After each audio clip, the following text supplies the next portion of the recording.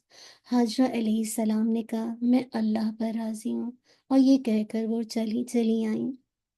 بعض روایت میں اس انداز سے آتا ہے، اور بعض روایت میں اس انداز سے آتا ہے کہ ابراہیم علیہ السلام اور حاجرہ یعنی ابراہیم علیہ السلام، حاجرہ علیہ السلام اور اسماعیل علیہ السلام کو مکہ میں لے آئے۔ اس وقت کیا تھا، اس وقت ابھی وہ اسماعیل علیہ السلام کو دودھ پلاتی تھی۔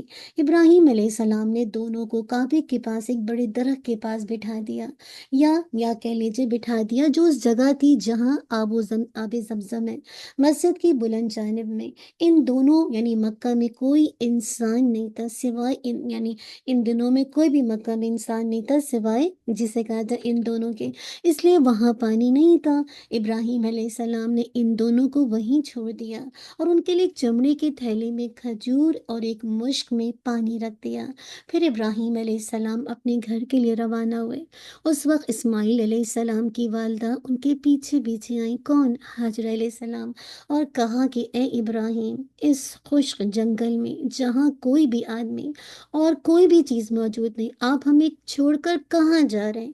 انہوں نے کئی دفعہ اس بات کو دہرایا، لیکن ابراہیم علیہ السلام ان کی طرف دیکھتے ہی نہیں تھے۔ آخر حاجر علیہ السلام نے پوچھا کہ اللہ تعالیٰ نے آپ کو اس کا حکم دیا ہے؟ ابراہیم علیہ السلام نے جواب دیا، کیا، کہ ہاں۔ انہوں نے کہا کہ ہاں۔ اس پر حاجرہ علیہ السلام بول اٹھی کہ پھر اللہ ہماری حفاظت کرے گا، وہ ہم کو ہلاک نہیں کرے گا۔ یہاں پہ رک کے سوچئے، ہم میں سے کون ہے کہ جن کے ساتھ ایسا معاملہ ہو، کہ ان کو چھوڑ کے بالکل ایسی وادی میں، بالکل جو چٹیل ہے، خشک ہے، بالکل بیابان نہیں ہے، یعنی مراد ہے کہ وہاں کچھ سبزہ ہی نہیں ہے، نہ آدم ہے نہ آدم ذات، کسی چیز کا نشان نہیں ہے، اور صرف ایک چھوٹا سا بچہ، دودھ پیتا بچے کے ساتھ چھوڑ کر آ جانا، اور اتنا سا کھانا، اتنا سا مشک میں پانی، آپ امیجینیشن میں لائیے آزمائش اپنی یعنی ابراہیم علیہ السلام کی اور حاجرہ علیہ السلام کی، کیسے بس کہہ کے جاتے ہیں کہ اللہ کا حکم ہے تو وہ کہتے ہیں ہاں، پیچھے مڑ کے بھی نہیں دیکھتے، کیونکہ ایک محبت ہوتی ہے اپنے بچے سے، بیوی سے، کیسے مڑ کے بھی نہیں دیکھتے کہ کہیں ایسا نہ ہو کہ یہ جو محبت ہے مجھے اللہ کے حکم سے پیچھے ڈال دے۔ تو کیسے کہتی ہیں حاجرہ علیہ السلام، کتنی پکی ایمان والی ہے نا، کہ پھر اللہ ہماری حفاظت کرے گا، اتنا یقین، اتنا توکل، وہ ہم کو ہلاک نہیں کرے گا۔ میرے اور آپ کے لیے لیسن ہے یہاں پہ، ہمارے حالات کیسے بھی ویسے ہو جائیں، مراد ہے کہ کتنی ہی تکلیف والے ہو جائیں، کتنی مصیبت آئے، آپ کا یقین ضرور اس بات پر ہونا چاہیے کہ ڈیفینیٹلی اس حالات میں بھی اللہ میرے لیے کافی ہوگا، وہ میری حفاظت کرے گا، کیونکہ وہی خیر الحافظین ہے، وہ سب سے بڑھ کر حفاظت کرنے والا ہے۔ آج ہم پریشان ہوتے ہیں اپنی ذات کے لیے، اپنے ایمان کے لیے، اپنے بچوں کے ایمان کے لیے، تمام انسانیت کے ایمان کے لیے، کہ آج امت مسلمہ کہاں جا رہی ہے، سب کو اللہ کی حفاظت میں دے دیں، اور اس یقین کے ساتھ دیں ہم اپنے بچوں کو، اپنے پیاروں کو، کہ وہی حفاظت کرنے والا ہے، وہ جو رب جس نے حاجرہ علیہ السلام اور ان کے بیٹے اسماعیل علیہ السلام کی حفاظت کی، وہ ہماری بھی حفاظت کرے گا۔ چنانچہ کیا ہوا، وہ واپس آ گئی اور ابراہیم علیہ السلام روانہ ہو گئے۔ جب وہ سنیا پہاڑی پر پہنچے جہاں سے وہ دکھائی نہیں دیتے تھے، تو ادھر رک کیا جہاں اب کعبہ ہے، جہاں پر حاجر اور اسماعیل علیہ السلام کو چھوڑ کر آئے تھے۔ پھر آپ نے کیا کیا، دونوں ہاتھ اٹھا کر یہ دعا کی کہ اے میرے رب، میں نے اپنی اولاد کو اس بے آب و یاب میدان میں تیری حرمت والے گھر میں ٹھہرایا ہے۔ ادھر اسماعیل علیہ السلام کی والدہ ان کو دودھ پلانے لگی اور خود پانی پینے لگی، تو کیا بات پتہ چلتی ہے؟ بہت سی بہنیں کمپلین کرتی ہیں کہ جو اسپیشلی مدر فیڈنگ کرتی ہیں کہ دودھ نہیں ہوتا، تو دودھ پلانے سے پہلے خوب پانی پئیں، انشاءاللہ اس سے انشاءاللہ آپ دیکھیے گا فیڈنگ میں فرق پڑے گا انشاءاللہ۔ آخر جب مشق کا سارا پانی ختم ہو گیا، تھوڑی سی مشق تھی اس میں، سوری، جو مشق ہوتے ہیں جس میں پانی بھرتے ہیں، جب مشق کا سارا پانی ختم ہو گیا تو وہ پیاسی رہنے لگی اور ان کے لختے جگر بھی پیاسی رہنے لگے۔ امیجنیشن میں لائیے کتنی بڑی آزمائش ہے۔ اب وہ دیکھ رہی تھی کہ سامنے ان کا بیٹا پیاس کی شدت سے کیسے پیچ و تاب کھا رہا ہے، یا کہا کہ زمین پر لوٹ رپوٹ ہو رہا ہے۔ وہ وہاں سے ہٹ گئی، کیوں؟ کیونکہ اس حالت میں بچے کو دیکھنے سے ان کے دل بے چین ہو جاتا تھا۔ ایک بچہ اگر مصیبت میں ہو، خدا نخواستہ کوئی بھی ذہنی، جسمانی، روحانی، ماں بے چین ہو جاتی ہے۔ آپ کو یاد ہے موسیٰ علیہ السلام کی ماں کا دل بھی کیسے ہو گیا فارغہ، ایک دم بے چین ہو گیا جب انہوں نے اپنے بیٹے کو، جسے کہا جائے، دریا میں ڈال دیا، تو کیسا ہو گیا تھا ان کا دل؟ تو یہ ماں ہے، ماں کا دل ہی اللہ نے ایسا بنایا۔ تو وہ وہاں سے ہی ہٹ گئی اس حالت میں بچے کو دیکھنے سے کہ ان کا دل بے چین ہو جاتا تھا۔ پھر کیا ہوا؟ صفا پہاڑی وہاں سے نزدیک تر تھی، وہ پانی کی تلاش میں اس پر چڑھ گئی اور وادی کی طرف رک کر کے دیکھنے لگی کہ کہیں کوئی انسان نظر آئے، لیکن کوئی انسان نظر نہیں آیا۔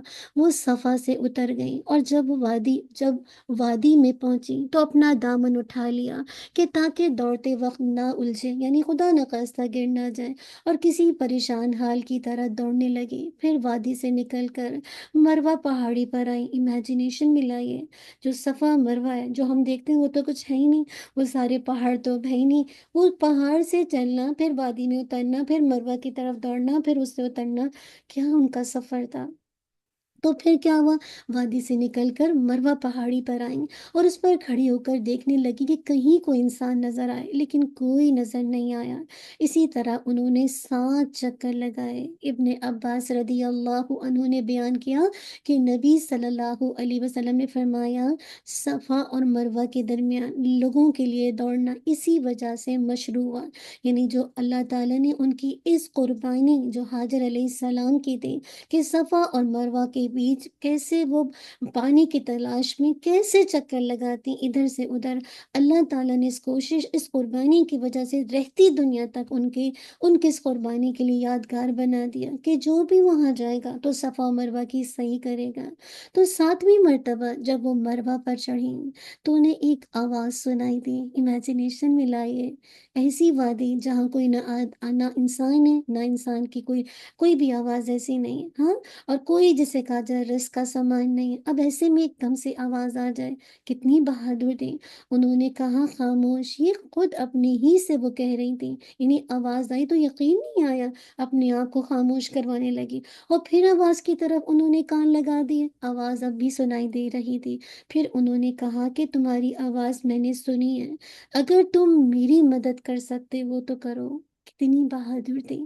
امیجنیشن میں لائیے، رات کا اندھیرا گھر میں ہو، کوئی گھر میں نہ ہو، لائٹ چلی جائے، کیا لگتا ہے؟ گھبراہٹ، بے چینی کہ کیا ہوگا، اور اگر دھک دھک آواز آ جائے ان گھروں میں تو کیسی حالت ہوتی ہے نا، پریشان ہونے لگتے ہیں، خدا نخواستہ کوئی آ تو نہیں گیا۔